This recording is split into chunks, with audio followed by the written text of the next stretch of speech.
Добрый день, уважаемые предприниматели. Меня зовут Смагулов Ахылбек. Я являюсь исполняющим обязанности директора Палаты предпринимателей Акмолинской области. Хотелось бы поставить вас в известность, что на территории Акмолинской области вводится режим карантина.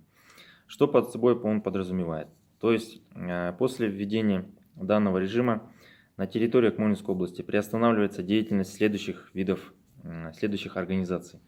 Это все предприятия торговли по реализации непродовольственных товаров, за исключением тех, кто занят реализацией товаров первой необходимости. Сюда входят моющие средства, средства гигиены, то есть вопросы бытовой химии.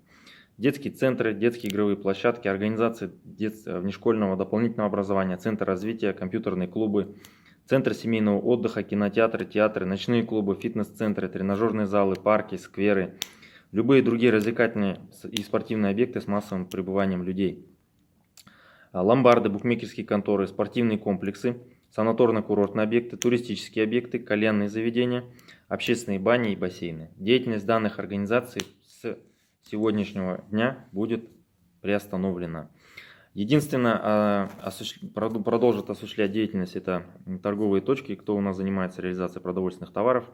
Для данных владельцев данных торговых точек будут установлены ограничительные требования по соблюдению требований санитарных и дезинфекционных мер.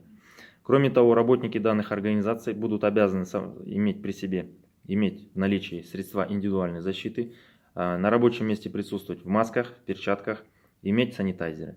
Данные требования являются обязательным. В случае несоблюдения будут иметься основания достаточные для привлечения к административной либо уголовной ответственности. Поэтому прошу вас всех придерживаться данных норм.